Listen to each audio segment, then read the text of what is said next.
Nalapad case ಏನಾಯಿತು, ನಲಪಾಡ್ಗೆ ಜಾಮೀನು ಸಿಗುತ್ತಾ ಸಿಗಲ್ವಾ, ಈ ವಿಚಾರಕ್ಕೆ ಸಂಬಂಧಪಟ್ಟಂತೆ ಸಾಕಷ್ಟು ಕುತೂಹಲ ಇತ್ತು. ಎಲ್ಲ ಸದಸ್ಯರ ಜಾಮೀನು ಅರ್ಜಿಗಳ ಒಂದು ವಾದ ಪ್ರತಿವಾದವನ್ನು ಆಲಿಸಿದ ಬಳಿಕವಾಗಿ ಇದೀಗ ಆದೇಶವನ್ನು ಕಾಯ್ದಿರಿಸಲಾಗಿದೆ.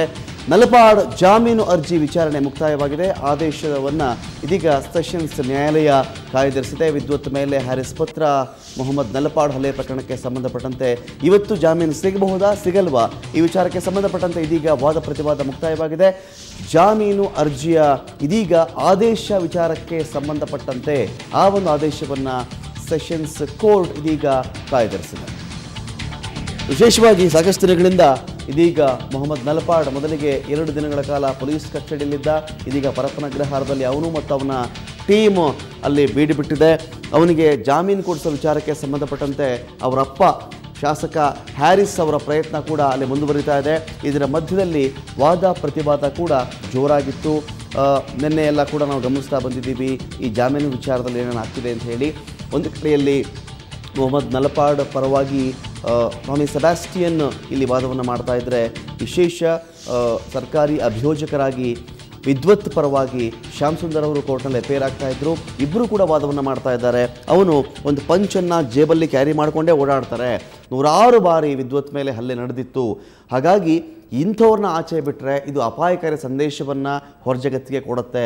ತುಂಬ ಅಪಾಯಕಾರಿಯಾಗಿ ಇವರೆಲ್ಲರೂ ಕೂಡ ವಿದ್ವತ್ ಮೇಲೆ ಹೊಡೆದಿದ್ದಾರೆ, ಇವರು ಜಾಮೀನಿಗೆ ಅರ್ಹರಲ್ಲ ಸ್ವಾಮಿ ಅಂತ ಹೇಳಿ ಕೋರ್ಟ್ನ ಮುಂದೆ ಶ್ಯಾಮ್ ಸುಂದರ್ ಅವರ ಒಂದು ವಾದವಾಗಿತ್ತು. ಇದಕ್ಕೆ ಪ್ರತಿಯಾಗಿ ಟಾಮಿ ಸೆಬಾಸ್ಟಿಯನ್ ಕೂಡ ವಾದವನ್ನು ಮಾಡಿದರು. ಎಲ್ಲಿಯೂ ಕೂಡ ಇವರಿಗೆ ಹೊಡಿತಕ್ಕಂಥ ಉದ್ದೇಶ ಇರಲಿಲ್ಲ.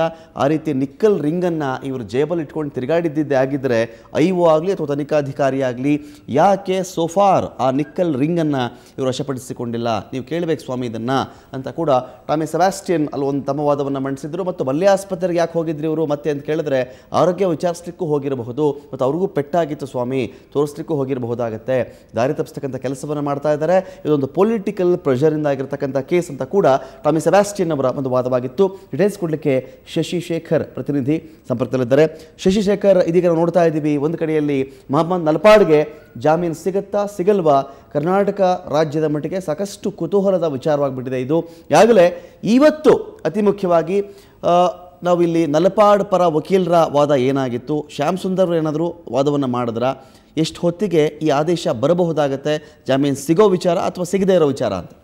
ಎಸ್ ರಮಾಕಾಂತ್, ಈಗ ನಲಪಾಡ್, ಹ್ಯಾರಿಸ್ ಮತ್ತೆ ಇತರ ಆರೋಪಿಗಳ ಜಾಮೀನು ಅರ್ಜಿಯ ಆದೇಶವನ್ನ ಕೋರ್ಟ್ ಮಾರ್ಚ್ 2ಕ್ಕೆ ಕಾದಿರ್ತಿದೆ. ಅಂದು ಅಂದ್ರೆ ಶುಕ್ರವಾರ ನಲಪಾಡ್ ಮತ್ತೆ ಇತರ ಆರೋಪಿಗಳ ಭವಿಷ್ಯ ನಿರ್ಧಾರ ಆಗುತ್ತೆ. ಅವರು ಜೈಲಿನಲ್ಲೇ ಜೈಲುವಾಸ ಮುಂದುವರಿಯುತ್ತಾ ಅಥವಾ ಅವರಿಗೆ ಬೇಲ್ ಸಿಗುತ್ತಾ ಅನ್ನೋದು ಮಾರ್ಚ್ 2ನೇ ತಾರೀಕು ನಿರ್ಧಾರ ಆಗುತ್ತೆ. ಇನ್ನು 3 ದಿನಗಳ ಕಾಲ ಆರೋಪಿಗಳು ಜೈಲಿನಲ್ಲೇ ತಮ್ಮ ವಾಸವನ್ನ ಮುಂದುವರಿಸಬೇಕಾಗತ್ತೆ. ಮತ್ತೆ ಕಳೆದ 3 ದಿನಗಳಿಂದಲೂ ಕೂಡ ಈ ಪ್ರಕರಣಕ್ಕೆ ಸಂಬಂಧಪಟ್ಟಂತೆ ಸೆಷನ್ಸ್ ಕೋರ್ಟ್ ನಲ್ಲಿ ವಾದ ಪ್ರತಿವಾದ ನಡೀತಾ ಇತ್ತು. ಇವತ್ತು ಕೂಡ ಆರೋಪಿಗಳ ಪರ ವಕೀಲ ಟಾಮಿ ಸೆಬಾಸ್ಟಿಯನ್ ಮತ್ತೆ ವಿದ್ವತ್ ಪರ ವಕೀಲ ಮತ್ತೆ ಸರ್ಕಾರಿ ವಕೀಲ ಶ್ಯಾಮ್ ಸುಂದರ್ ನಡುವೆ ಬಿರುಸಿನ ವಾದ ಪ್ರತಿವಾದ ನಡೆಯಿತು.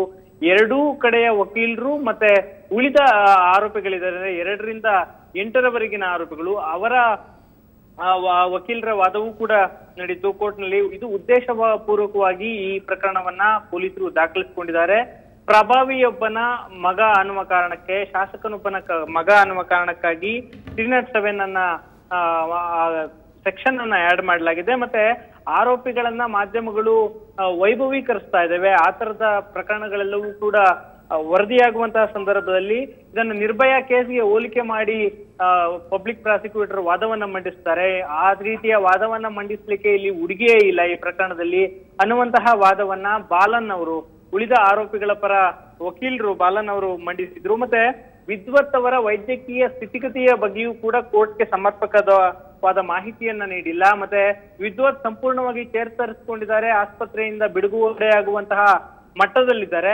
ಆದ್ರೂ ಕೂಡ ವಕೀಲರು ಈ ಬಗ್ಗೆ, ಸರ್ಕಾರಿ ವಕೀಲರು ಈ ಬಗ್ಗೆ ನ್ಯಾಯಾಲಯಕ್ಕೆ ಯಾವುದೇ ಮಾಹಿತಿಯನ್ನು ಕೊಡ್ತಾ ಇಲ್ಲ. ಕೇಸ್ಗೆ ಸಂಬಂಧಿಸಿದಂತಹ ಸಂಪೂರ್ಣ ಮಾಹಿತಿಯನ್ನ ಕೋರ್ಟ್ಗೆ ನೀಡೋದನ್ನ ಬಿಟ್ಟು ಇವರು ಆಕ್ಷೇಪಣೆಗಳಲ್ಲಿ ಸಲ್ಲಿಸಿರೋದು ಇದು ಒಂದು ದೊಡ್ಡ ಪ್ರಕರಣ, ಕೊಲೆ ಯತ್ನದ ಕೇಸ್ ಅಂತ ಎಲ್ಲ ಹೇಳ್ತಾ ಇದ್ದಾರೆ. ಮತ್ತೆ ಉಂಗುರಗಳನ್ನ ಬಳಸಿ, ನಕಲ್ಗಳನ್ನ ಬಳಸಿ ಆತನ ಮೇಲೆ ಕೊಲೆಗೆ ಯತ್ನಿಸಲಾಗಿದೆ ಅಂತ ಹೇಳೋದು ಸುಳ್ಳು ಅನ್ನುವಂತಹ ವಾದವನ್ನ ಮಂಡಿಸಿದ್ರು. ಆದ್ರೆ ಇದಕ್ಕೆ ಪ್ರತಿರೋಧವನ್ನ ವ್ಯಕ್ತಪಡಿಸಿದಂತಹ ಶ್ಯಾಮ್ ಸುಂದರ್ ಆರೋಪಿಗಳ ವಿರುದ್ಧವಾಗಿ ಕಳೆದ 3-4 ದಿನಗಳಿಂದ ವಾದವನ್ನ ಮಂಡಿಸ್ತಿದ್ದಾರೆ.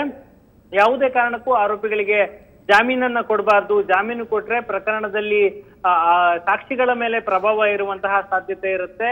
ಆ ಕಾರಣದಿಂದಾಗಿ ಯಾವುದೇ ಕಾರಣಕ್ಕೂ ಜಾಮೀನನ್ನ ಕೊಡಬಾರ್ದು. ಜಾಮೀನನ್ನ ಕೊಟ್ರೆ ಇಡೀ ಕೇಸನ್ನ ಮುಗಿಸಿ ಬಿಡುವಂತಹ ಹುನ್ನಾರ ನಡೆಸೋದಕ್ಕೆ ಸಾಧ್ಯ ಆಗುತ್ತೆ. ಅಷ್ಟು ಪ್ರಭಾವಿಗಳಾಗಿದ್ದಾರೆ ಆರೋಪಿಗಳು. ಆ ಹಿನ್ನೆಲೆಯಲ್ಲಿ ಯಾವುದೇ ಕಾರಣಕ್ಕೂ ಜಾಮೀನನ್ನ ಕೊಡಬಾರ್ದು ಅನ್ನುವಂತಹ ವಾದವನ್ನ ಮಂಡಿಸಿದ್ದಾರೆ. ಎರಡೂ ಕಡೆಯ ವಾದವನ್ನ, ಪ್ರತಿವಾದ ಎರಡನ್ನೂ ಆಲಿಸಿದ್ದ ನ್ಯಾಯಾಧೀಶರು ಮಾರ್ಚ್ 2ನೇ ತಾರೀಕು ಆದೇಶ ನೀಡಲಾಗುತ್ತೆ ಅಂತ ಹೇಳಿ ಆದೇಶವನ್ನ ಕಾಯ್ದಿರಿಸಿದ್ದಾರೆ. ಈಗ ಶುಕ್ರವಾರ ನಲಪಾಡ್ಗೆ ಜೈಲ್ ವಾಸ ಮುಂದುವರಿಯುತ್ತಾ ಅಥವಾ ಆತನಿಗೆ ಬೇಲ್ ಸಿಗುತ್ತಾ ಅನ್ನೋದು ಶುಕ್ರವಾರ ನಿರ್ಧಾರ ಆಗುತ್ತೆ. ಇನ್ನು 3 ದಿನಗಳ ಕಾಲ ನಲಪಾಡಿ ಹ್ಯಾರಿಸ್ ಪರಪ್ಪನ ಅಗ್ರಹಾರದಲ್ಲೇ ತನ್ನ ಜೈಲು ವಾಸವನ್ನ ಮುಂದುವರಿಸಬೇಕಾಗಿದೆ. Ramakant, thank you Shashishekhar. ಇದು ಮೊಹಮ್ಮದ್ ನಲಪಾಡ್, ಶಾಂತಿನಗರದ ಶಾಸಕ ಹ್ಯಾರಿಸ್ ಅವರ ಮಗನ ಸ್ಥಿತಿಗತಿ, ಸದ್ಯದ ಸ್ಥಿತಿಗತಿ. ಇವನಿಗೆ ಜಾಮೀನು ಸಿಗುತ್ತಾ, ಇವನ ಪಟಾಲಂಗೆ ಜಾಮೀನು ಸಿಗುತ್ತಾ, ಸಿಗಲ್ವಾ ಅನ್ನೋ ವಿಚಾರಕ್ಕೆ ಸಂಬಂಧಪಟ್ಟಂತೆ ಸಾಕಷ್ಟಲ್ಲಿ ವಾದ ಮತ್ತು ಪ್ರತಿವಾದವನ್ನು ನ್ಯಾಯಾಧೀಶರು ಕೂಡ ಆಲಿಸಿದ್ದಾರೆ. ಮತ್ತು ಸಂಪೂರ್ಣವಾಗಿ ಜಾಮೀನು ಆದೇಶ ಅಂದರೆ ಕೊಡಬೇಕಾ ಕೊಡಬಾರದು ಅನ್ನೋ ವಿಚಾರವನ್ನು ಮಾರ್ಚ್ 2ಕ್ಕೆ ಮುಂದೂಡಲಾಗಿದೆ. ಹಾಗಾಗಿ ಇನ್ನು 2-3 ದಿನಗಳ ಕಾಲ ಈ ನಲಪಾಡ್ ಪರಪ್ಪನ ಅಗ್ರಹಾರದಲ್ಲೇ ಇರಬೇಕಾಗತ್ತೆ. ಅತಿ ಮುಖ್ಯವಾಗಿ ಇವನನ್ನು ಆಚೆ ಬಿಟ್ಟರೆ ಸ್ವಾಮಿ ಸಾಕ್ಷ್ಯಗಳ ಮೇಲೆ ಪರಿಣಾಮ ಬೀರಬಹುದಾಗತ್ತೆ, ಸಾಕ್ಷ್ಯ ನಾಶದ ಪ್ರಯತ್ನಗಳಾಗಬಹುದಾಗತ್ತೆ ಅನ್ನೋದು ಸರ್ಕಾರಿ ಅಭಿಯೋಜಕರ ವಾದವಾಗಿತ್ತು. ಆದರೆ ನಲಪಾಡ್ ಪರ ವಕೀಲರು ಇದಕ್ಕೆ ವಿರುದ್ಧವಾಗಿ ಆ ರೀತಿ ಏನೂ ಇಲ್ಲ, 90% ವಿದ್ವತ್ ಚೇತರಿಸಿಕೊಂಡಿದ್ದಾನೆ ಅನ್ನೋ ವಾದವನ್ನು ಕೂಡ ಅವರು ಮುಂದಿಟ್ಟಿದ್ದಾರೆ.